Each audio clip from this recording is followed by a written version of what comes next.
Alright guys, we are back and Aizen came home. Literally the most broken tactics character in the game right now. Pretty busted. I managed to actually grab him 3 times, right? Managed to get him to Boundary Ascension free, which grants you the exclusive avatar. And yo, this character, I've been playing a lot with him since I actually got him, and let me tell you this, it's just stupid how good he actually is.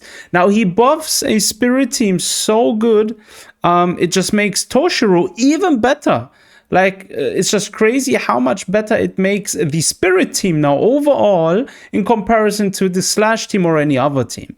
Anyways, in this video, we're gonna try and cover everything there is to know about Aizen, right? How to build him, how to play him, skill leveling priority, boundary ascensions, stamp setup, teams, you name it. We're gonna go over it. So let's get started.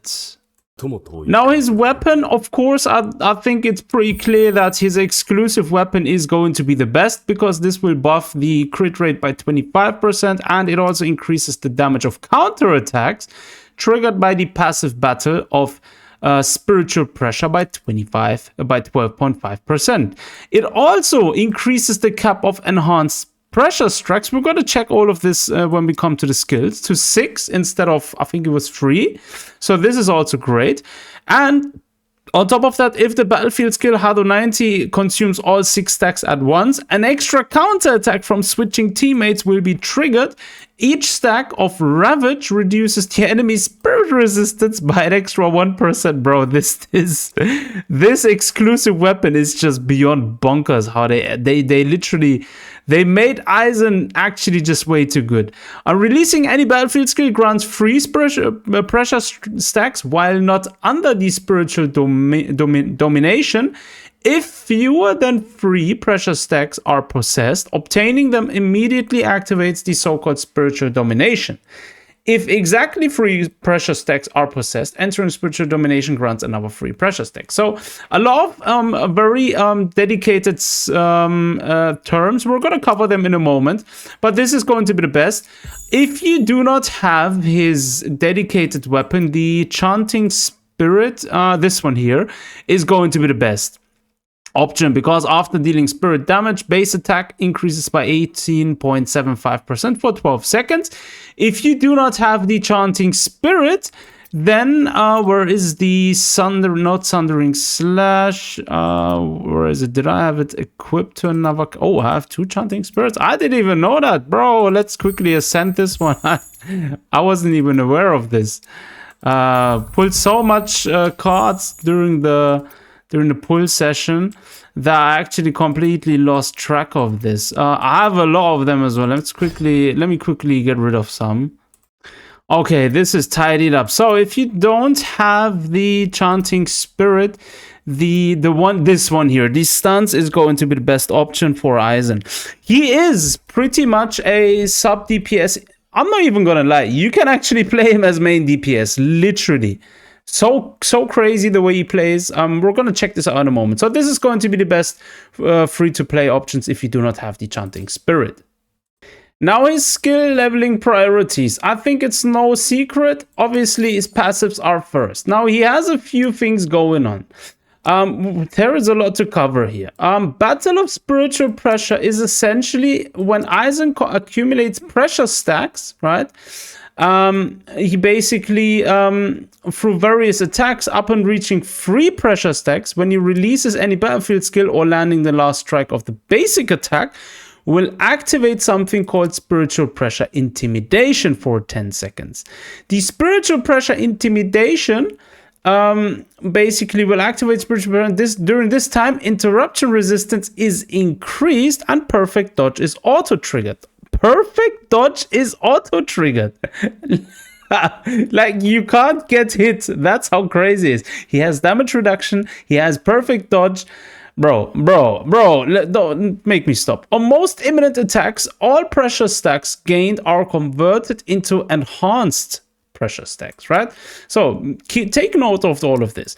While the spiritual pressure intimidation is active, any pressure stacks, again, these are the pressure stacks you're going to gain, are converted into enhanced pressure stacks. When Aizen is releasing the battlefield skill, every successful hit consumes one enhanced spiritual pressure stack.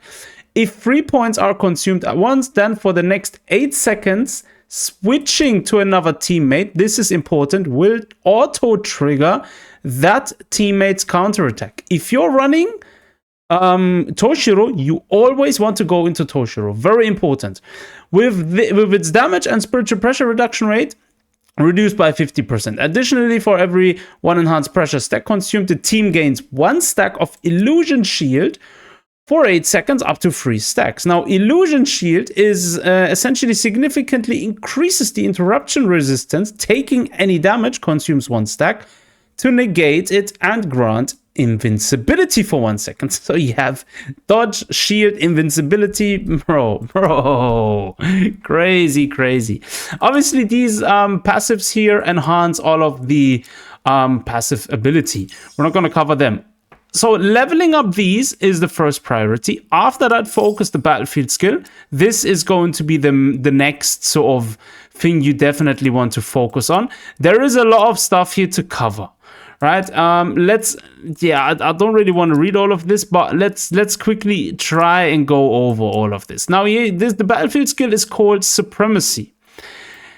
The thing with Aizen is a bit confusing if you're not reading his kit. This has to be read very carefully. Aizen has 2 types of energy: battlefield skill energy and suppression gauge. Now, the suppression gauge is accumulated when other teammates attack. When the suppression gauge reaches its maximum, enters a so-called complete suppression. During this time, releasing a backline battlefield skill consumes all suppression gauge to increase its damage. The damage boost effect is increased by 4 times. 4 times, bro. While Kyokasu Getsu is active. They cooked very nicely with Aizen. Battlefield energy accumulates through Aizen's attack, obviously, right? And is required to release the battlefield skill. Suppression gauge is gained when the other teammates successfully hit enemies. Obviously, if Aizen is the only one left in the team, then all attacks except I Will Stand at the Top the Heavens will contribute to the suppression gauge. So you could actually run a solo item, a solo Aizen squad, for example. Just run with solo Aizen. He would probably still decimate any stage there is in the game available. When the suppression gauge reaches its maximum, Aizen enters complete suppression. During this time, releasing a backline battlefield skill consumes all suppression gauge to increase its damage by 50%. While Kyoka-Suigetsu is active, Kyoka-Suigetsu again, let's quickly read through this. After releasing his ultimate, Aizen enters a Kyoka-Suigetsu, enhancing his basic attacks and backline battlefield skills. So very similar to how Toshiro enhances his basic attacks after he used his skill, right? The damage boost from complete suppression to battlefield skill is increased by 200%, but the required suppression gauge is doubled, right? This is something to take note. Now, it does have a few things here to take into consideration. Obviously, you have the Hado 90. This is essentially, he accumulates a battlefield skill, and when he reaches full energy, you can basically release it, doing the specific percentage amount of damage. Also applies 1 stack of Ravage on enemies. Now, Ravage is basically, it reduces their all-type resistance for 15 seconds. This is essentially debuffing the enemy. And also, while Kyoka-Suigetsu is active, the battlefield skill button for Hado 90 Kurohitsugi becomes disabled. Then he does have the complete hypnosis. Switch in Aizen immediately, dealing damage equal to specific amount of percentage of damage, and also increases spirit damage by 15% for 10 seconds. And then he will have the attack I Will Stand atop the Heavens. Switch in Aizen immediately and release the finishing blow, dealing damage. And releasing the skill will remove Kyoka-Suigetsu. If Aizen's battlefield skill button is active and he's the only one left in the team, then after releasing ultimate, tapping the ultimate button again during Kyoka-Suigetsu triggers the battlefield skill I will stand atop the heavens. So there is a lot to go through here. His ultimate, Shatter Kyoka Suigetsu, of course, does a lot of things. Again, you will activate Kyoka Suigetsu. After that, the whole time, Aizen stays in spiritual pressure intimidation. This is very important. Again, you can always read this stuff up yourself, but it sometimes does need a bit of breakdown. You're basically able to release an enhanced basic attack combo that includes the Hado 90 at this definition strike. While Kyoka Suigetsu is active, Aizen can release one enhanced battlefield skill, I Will Stand Atop the Heavens, and the damage boost from complete suppression applied to his battlefield skill is increased by 4 times. The damage boost is very noticeable. His technique, he does have 2 facets to it, I say. But the main thing here is this is going to be the 3rd priority after. So initially, first focus on passives, then battlefield skill, then ultimate, then technique, then basic attack, and least the counter, right? Technique is going to be within 6 seconds after releasing this skill. The technique and basic attack buttons become active, and tapping them can trigger the 2nd phase of the technique. Unavoidable or the special attack Hado 63 Raikoho. If Fated Demise is released at the moment the enemy strikes, the damage of both Unavoidable and Hado 63 Raikoho is increased by 25%. So Unavoidable and Hado 63 Raikoho are both essentially part of his technique. And then last but not least, he has his basic attack. He does have the exposed weak spot as well, which is very interesting. But yeah, we're gonna cover all of this when we're playing. So yeah, skill leveling priority again, passives, then battlefield skill, then ultimate, then technique, and then basic, and last but not least counter. You could argue that technique can be leveled up before ultimate. It depends a bit on how you want to play him, but naturally you usually want to go with technique first. Okay. Now that was a lot. Now let's talk about his boundary ascensions. As you can see, I have him at A3. The best stopping point. Now, obviously, if you're a whale, going for A6 is just murdering the entire game. Upon releasing a battlefield skill, the current crit rate is multiplied by 2. Any excess crit rate converts into crit damage for the attack at a 1-to-1 ratio. Bro, are you kidding me? Like, at A6, he becomes straight up a pure DPS. Yeah, you can use him as DPS. Of course, you have the benefit of having his skills leveled. A4 is pretty busted, since Aizen's basic attacks and techniques and counter attacks ignore 50% of the enemy's defense. So this is huge. So personally, going to A4 would be the best. If you're not really wanting to spend a lot, A2 is going to be the best, because this will boost the entire squad of Spirit team members by 20%. So this is going to be the best, because he also will get the number 1, which essentially, upon entering the battle, when Aizen releases backline battlefield skill while under complete suppression, he gains 50% battlefield skill energy. So you're going to be able to drop the battlefield skill a lot more, right? So 2 is going to be good, 4 is going to be the best, and obviously this is going to be whale stuff. Okay, stamp setup. Now, his core stamp, of course, his signature one is going to be the best. If you do not have this, the back-to-back combat, this one here is going to be the best free-to-play option for him, because this will boost the battlefield skills as well. However, this right here, there is a lot to read through this, but this right here is non plus ultra. Essentially, when he releases ultimate, he gains 1 stack of illusion. Each time that a character lands a hit, they gain another stack of illusion, and these will increase the spirit damage by 0.5%, up to 10 stacks. So 5% increase from alone these stacks, lasting until Kyoka Suigetsu ends. Also, you have a buff to your counterattacks. From switching characters is triggered by the passive battle of spiritual pressure. The new on-field character inherits all illusion stacks, and the cap is doubled up to 40 stacks. 40 stacks, bro. You're stacking so much damage on top of everything else Aizen already provides. Upon reaching full stacks, Illusion also grants another on top of that 25% crit damage bonus. So yeah, I don't think we're gonna have to cover this. This right here is definitely busted. But of course, as a free-to-play option, again, this is viable. Okay, now let's talk about teams. His best team, of course, naturally is going to be Aizen as the tactical unit, Toshiro as the main DPS. He's pretty much tier 1 now due to Aizen. And you're actually wanting to run Kisuke with his Reishi stacks as the support.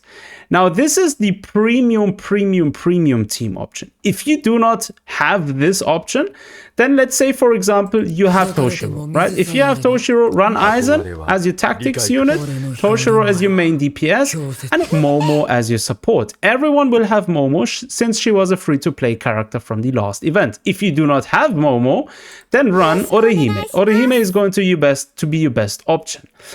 Now, another team would be, if you have Aizen, but you don't have Toshiro, then running Aizen as your tactical unit, Ururu as your main DPS, and then again as support unit, you want to run Momo, or if you do not have Momo, Orihime. These are going to be the best teams.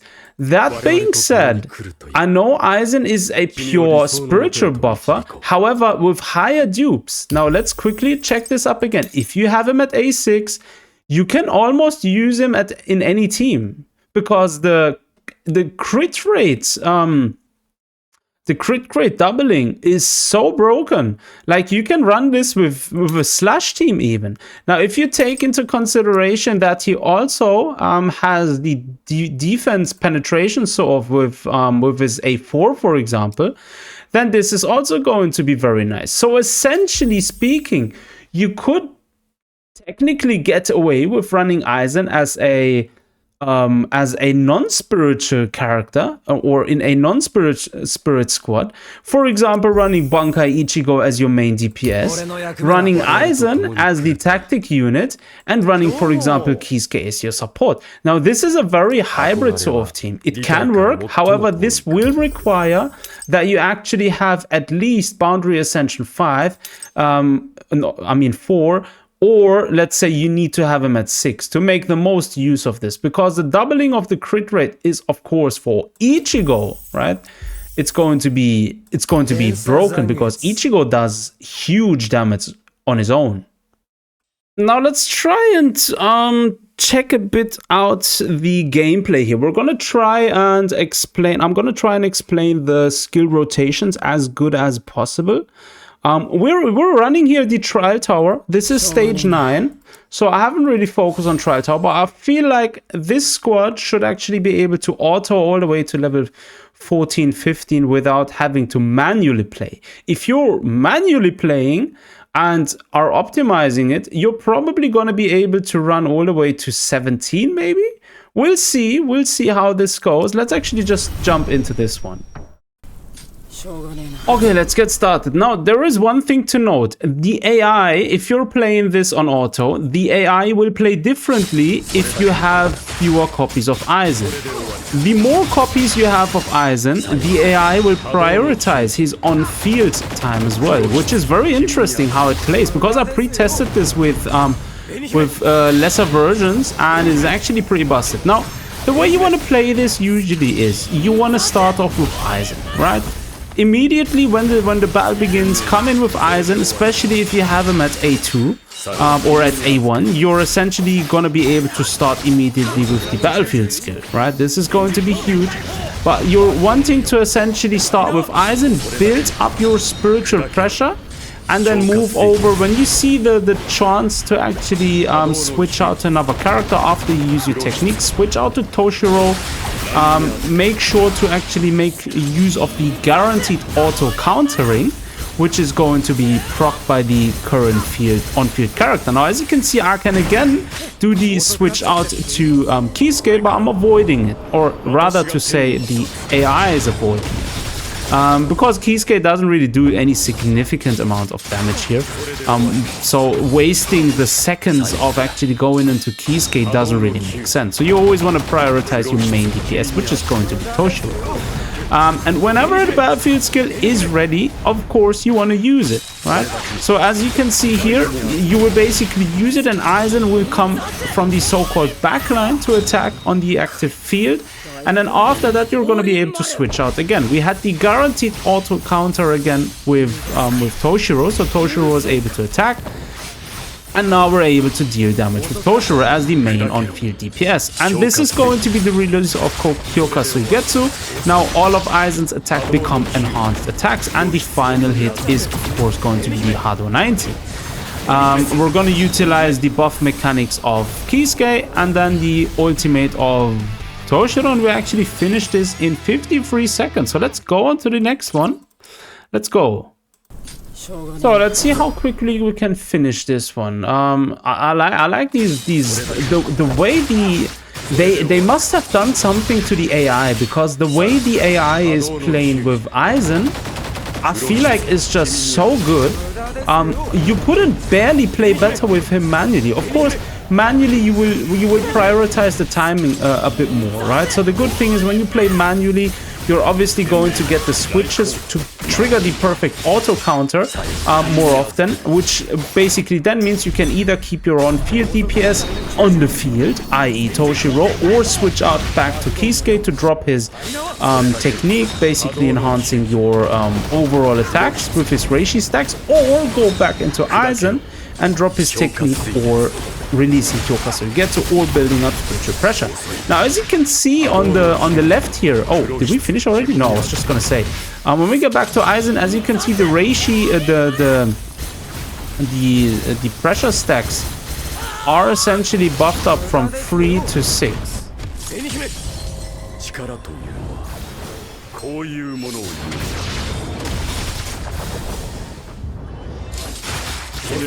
Right. Let's go, Aizen. I think we should be able to finish him here very good. Now, as you can see, we're barely taking any damage. None of our teammates is taking any damage because we have the invincibility. Invincibility is up due to Aizen's abilities. We also have the illusion shield up. And this alone makes it basically so hard for Aizen even to be defeated in any given stage. I have yet to encounter a stage with difficulty high enough where Aizen actually gets bodied, but yeah, we'll see. We'll try to climb up here. The damage numbers he actually does. Of course, I haven't built him yet, right? By the way, I forgot to cover his core stamps. We're gonna cover his core stamp sets in a second as well. We'll leave the fight real quick and try and cover his core stamps.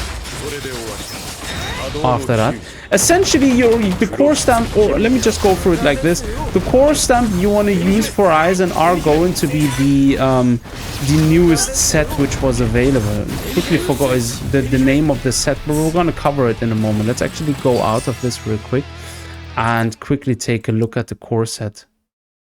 There it is. So you want to run the immeasurable gap. I completely forgot about this. Now, the immeasurable gap basically increases the spirit damage by 11%. The free priest increases the battlefield skill damage by 30%. Each time a battlefield skill is released, increases all damage by 10%, and the damage of the next 2 counterattacks from any teammates is increased by 20%, lasts 10 seconds. So this is going to be the best you're going to use. As you can see, highly unoptimized. I haven't had the time actually today to actually spend to farm, so this is going to happen later on off screen. I literally just summoned him, I pre-farmed all of his materials, built him up, and then just test played him a lot. And that's pretty much it. I didn't have time to farm for his equip, so I'm gonna cover all of this later. The stats you want to focus on here, pretty easy. Of course, spirit damage is going to be nice, but the main stats always going to be crit rate, crit damage, and attack. That's it. You don't want nothing else for Aizen. Anything else like spirit damage bonus is going to be nice because this is slot number 1 or slot number 3, depending on where you're looking at from. Here it's going to be attack with, again, the advanced stats here are pretty bad, but again, I didn't focus on farming yet. So if you get anything crit damage, crit rate, or attack increase, this is going to be extremely good for him. So I'm hoping this piece, when I try to level up, it goes all to crit rate and crit damage. But knowing my luck, it's probably going into defense or HP. But yeah, let's go on. Let's see. Can we actually? No, I don't think I have the stamp powder. I think I used it earlier on to actually level up the core stamp. But yeah, anyways, let's jump back into the gameplay. Let's go on to, where was it? Challenge trial tower. We're on progress 10. Oh yeah, this was 10 by the way. I thought it was 9. So let's carry on. Okay, I think we're fighting against Aizen. So let's see if the AI is able to do this on auto effectively. So far looking pretty good. Aizen, yo, Aizen is just avoiding everything. I love it. I mean, you just gotta love this character. Wait, what? He did with the defense of Captain Sosuke of Captain Aizen up. We still did over 100k with that last hit. That was actually pretty good for a. If you consider this, he is supposed to be a sub DPS. He's not a DPS, and he's producing damage numbers which are almost equivalent to somebody like to the likes of Toshiro or even or Ichigo, which is pretty broken in my opinion. Okay, so we're gonna try and keep the rotation up again. I don't think I need to explain a lot about Kisuke. Of course, Kisuke usually wants to get in, do his technique, then his enhanced basic attack, switch back out, and that's it. Now, if you have the battlefield skill active, of course, go into Aizen, utilize that so that the backline effect gets activated. And as you can see, we are scoring the hits from the Hado 90. And then, of course, go back into your main DPS, use your technique. If it's going to be Toshiro, then drop the enhanced basic attacks, and so forth. So you're going to be able to have a good flow of a team like this. The illusion shield actually went away right there, hence our Kisuke actually got hit. If it was active, Aizen would not have been able to actually attack us. So this is very important to note. As you can see, the AI won't prioritize the auto counter attack at times. And that's what I mean. If you play manually, you're actually going to have a lot better results because you're going to be able to actually do what it requires at the right time. But yeah, the way the gameplay is going, I feel like we're going to be done here in a moment.